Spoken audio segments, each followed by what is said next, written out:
കുഞ്ഞത്തനും കുഞ്ഞിനൊപ്പം തലകുത്തി പറയും. ഉറങ്ങുമ്പോ കുഞ്ഞിന്റെ മുഖത്തേക്കൊന്ന് നോക്കണം. ചിലപ്പോ കുഞ്ഞ് ഉറക്കത്തിൽ ചിരിക്കുക. അപ്പൊ ഞങ്ങളുടെ അമ്മ പറയാ ദൈവം കുഞ്ഞിനെ കൊണ്ട് ഉറക്കത്തിൽ ചിരിപ്പിക്കുന്നതാണ്. കാണാന് ഞാനും കുഞ്ഞത്തനും ഉറക്കം ശരിക്കും. മാഷ് കുഞ്ഞിന്റെ കയ്യിൽ നിന്ന് ഫോണ് പിടിച്ചു വാങ്ങിയെന്ന് പൂമ്പാറ്റ വന്ന് പറഞ്ഞപ്പോ ഇങ്ങോട്ട് വെച്ച് പിടിച്ചത് ആരെയും തല്ലാനും കൊല്ലാനും ഒന്നല്ല, ഞങ്ങളുടെ കുഞ്ഞിനെ ഒന്ന് കാണാനുള്ള കൊതി കൊണ്ട.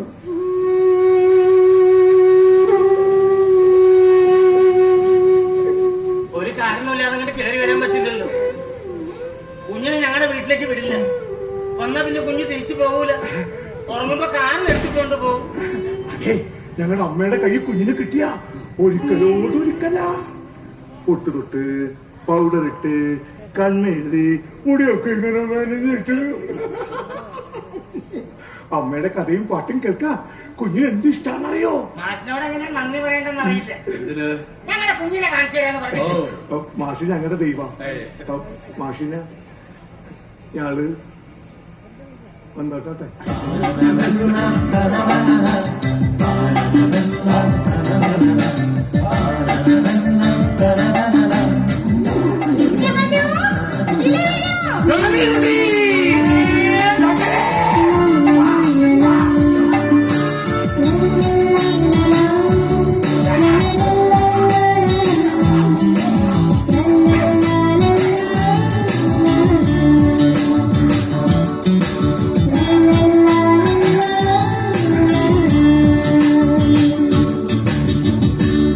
കുട്ടികൾക്ക് സ്നേഹം നിഷേധിച്ച് അവർക്ക് വേണ്ടി സമ്പത്തുണ്ടാക്കുന്നവർ എല്ലാവരെയും സ്നേഹിക്കാനുള്ള അവരുടെ മനസ്സിനെയാണ് അരക്കിട്ട് പൂട്ടുന്നത്. തന്താനേ താനാനേ തന്താനേ താനാനേ താനാനേ താനാനേ താനാനേ താനാനേ.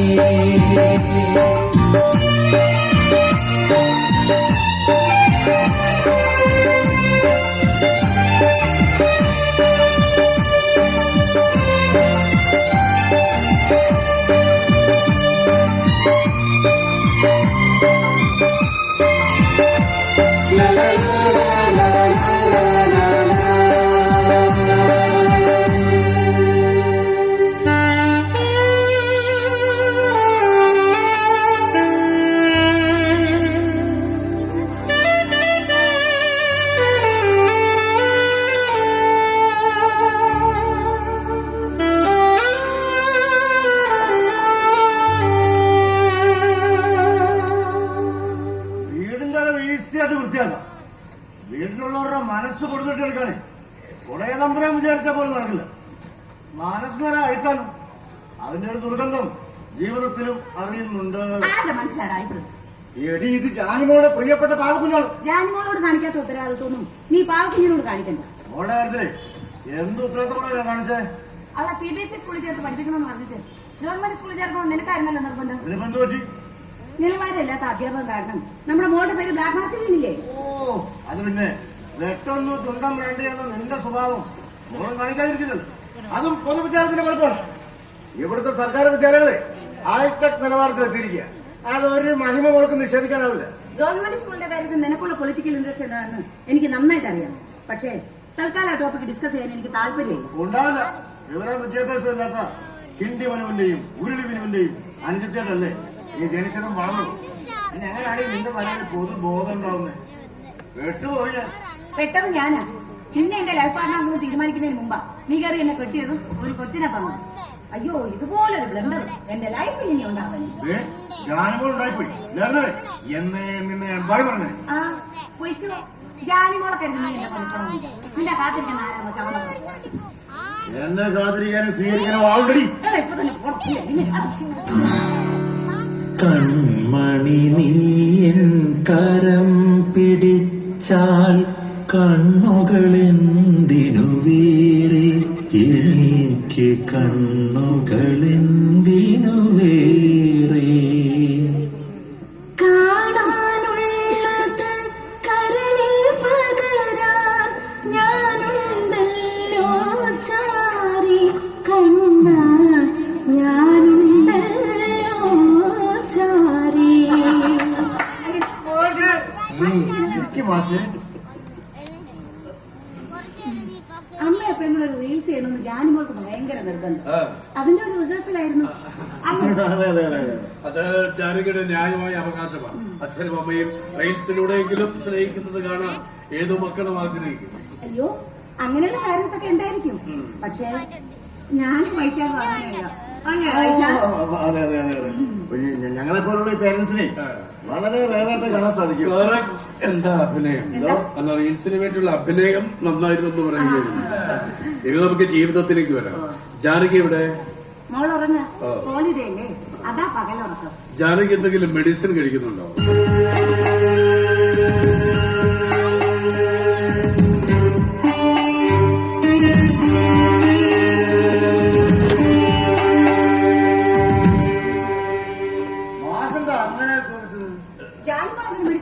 അല്ല, ഞാൻ ചോദിച്ചതേ ഉള്ളൂ. ഞാനൊരു ചോദ്യം അങ്ങോട്ട് ചോദിച്ചു. സാർ എന്തെങ്കിലും മെഡിസിൻ കഴിക്കുന്നുണ്ടോ? മനസ്സിലായില്ല. എന്റെ ക്വസ്റ്റ്യൻ സിമ്പിൾ ആണ്. സാറിന് മെന്റലി എന്തെങ്കിലും പ്രോബ്ലം ഉണ്ടോ? ഈ അവധി ദിവസങ്ങളിലെ കുട്ടികളുടെ വീട്ടിൽ കയറി വന്ന് ഇത്തരം മണ്ടത്തരങ്ങൾ ചോദിച്ചാൽ ആരും സംശയിച്ചു പോകും. ജാനകിയെ കുറിച്ച് എനിക്ക് ഒരുപാട് സംശയങ്ങളുണ്ട്. ജാനകി പല ദിവസങ്ങളിലും ക്ലാസ് ടൈമിൽ ഉറങ്ങാറുണ്ടെന്ന് ടീച്ചേഴ്സ് എന്നോട് വിളിച്ചു പറഞ്ഞിട്ടുണ്ട്. ആ, ടീച്ചിങ് പോറാണെങ്കിൽ ചിലപ്പോൾ കുട്ടികൾ ഉറങ്ങിന്നൊക്കെ വരും. എന്റെ ചോദ്യങ്ങള് രണ്ടാളും നന്നായിട്ട് ഡിഫെൻഡ് ചെയ്യുന്നുണ്ട്. നമുക്കിടയിൽ അതല്ല വേണ്ടത്, ഒരു ഓപ്പൺ ഡിസ്കഷനാണ്.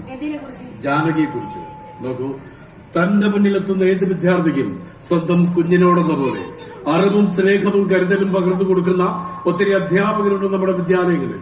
ആ കൂട്ടത്തിൽ ഒരാളാണ് ഞാനും. പകൽ നേരങ്ങളിലധികവും ഞങ്ങളുടെ കൺവെട്ടത്താണ് നിങ്ങളുടെ മകൾ വളരുന്നത്. നിഷ്കളങ്കമായ കണ്ണുകൾ നിറഞ്ഞു കണ്ടപ്പോ ഒരു കുഞ്ഞിന് ജന്മം കൊടുക്കാത്ത ഈ അധ്യാപകന്റെ ഉള്ളൊന്ന് പിടഞ്ഞു. കാര്യം തിരക്കിയപ്പോ ചില സങ്കടങ്ങൾ പറഞ്ഞ് എന്റെ മുന്നിൽ ആ ബാല്യം വിതുമ്പി. ഒരു വീടും വിദ്യാലയവും ബാല്യവിലാപങ്ങൾ കേൾക്കാതെ പോകരുത്. അതുകൊണ്ടാണ് ഞാൻ ഇവിടേക്ക് വന്നത്. ജാനിമോൾക്ക് ഏറ്റവും ഇഷ്ടമുള്ള അവിടെ മുത്തച്ഛനെ നിങ്ങൾ എവിടേക്കാണ് മാറ്റിയത്?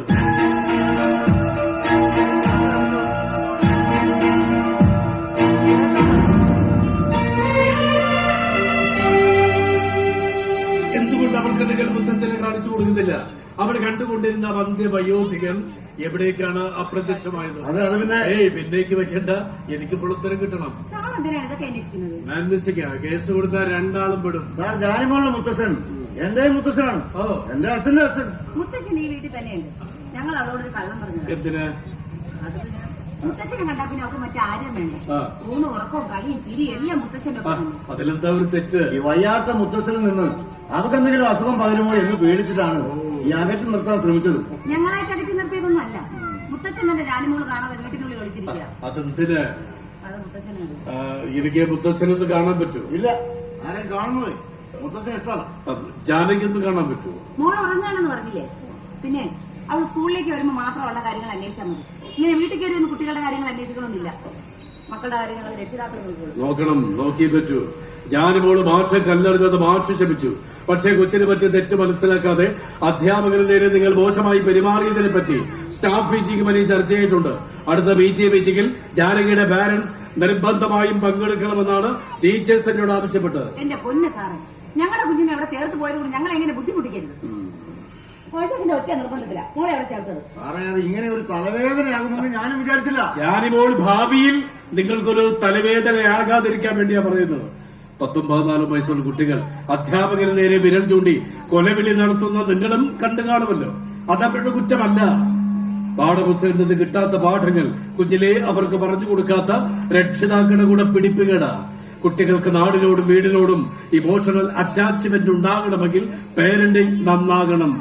അതെ, പാരന്റിംഗ് എന്താണെന്ന് നന്നായിട്ട് മനസ്സിലാക്കി എന്നെ ഞങ്ങൾ മോളെ വളർത്തുന്നത്. അതുകൊണ്ട് സാർ നിങ്ങൾക്ക് ക്ലാസ് എടുക്കണ്ട. കുട്ടിക്കാലത്ത് ഞങ്ങൾക്ക് കിട്ടാത്ത എല്ലാം ഞങ്ങൾ മോൾ കൊടുക്കുന്നുണ്ട്. ഒന്നിനും ഒരു കുറവും വരുത്തിട്ടില്ല. കുട്ടിക്കാലത്ത് നമുക്ക് കിട്ടാത്ത സൗകര്യങ്ങൾ മക്കൾക്ക് കൊടുക്കണമെന്ന് ഏത് രക്ഷിതാക്കളും ആഗ്രഹിക്കും. അതൊരു തെറ്റല്ല. പക്ഷെ കുട്ടിക്കാലത്ത് നമുക്ക് കിട്ടിയ വിലമതിക്കാനാവാത്ത മാനുഷിക മൂല്യങ്ങൾ അത് നമ്മുടെ മക്കൾക്ക് പകർന്നു കൊടുക്കുന്നുണ്ടോ എന്ന് നമ്മൾ ചിന്തിക്കണം. അത് കിട്ടാതെ വളരുന്ന മക്കൾക്ക് ഒന്നിനോടും റെസ്പെക്റ്റോ കമ്മിറ്റ്മെന്റോ ഉണ്ടാവില്ല. നമ്മൾ പരസ്പരം സ്നേഹിക്കുകയും ബഹുമാനിക്കുകയും ചെയ്യുന്നത് കണ്ടു വളർന്നവരാ. അയൽപക്കത്തെ കുട്ടികളോടൊപ്പം കളിച്ചു വളർന്നവരാ. കാലം പറക്കാൻ തുടങ്ങിയപ്പോ നമ്മുടെ മക്കൾക്ക് അതെല്ലാം നഷ്ടമായി. അവരിപ്പോ കളിക്കുന്നത് നമ്മൾ കാണുന്ന മൈതാനത്തല്ല, നമ്മൾ കാണാത്ത സൈബർ ഇടങ്ങളിലാണ്. സോറി സാർ, ഇനി ഈ തണ്ട വൈബ് കേട്ട് സഹിക്കാനാണില്ല. ഇന്റർനെറ്റും മൊബൈൽ ഫോണും ഇല്ലാത്ത പഴയ കാലത്തിന് നമുക്ക് കേട്ട് നിൽക്കാനും പറ്റില്ല. മൊബൈൽ ഫോണും ഇന്റർനെറ്റും ഒക്കെ വേണം. ഒപ്പം മക്കൾക്ക് എല്ലാവരോടും ഇന്റിമസി വേണം. 7 വയസ്സുള്ളപ്പോ തന്നെ ഒരാളെ തലയെറിഞ്ഞ് പൊട്ടിച്ച ജാനിമോൾ ഏത് മാനസികാവസ്ഥയിലാണ് വളരുന്നത് ചിന്തിച്ചിട്ടുണ്ടോ?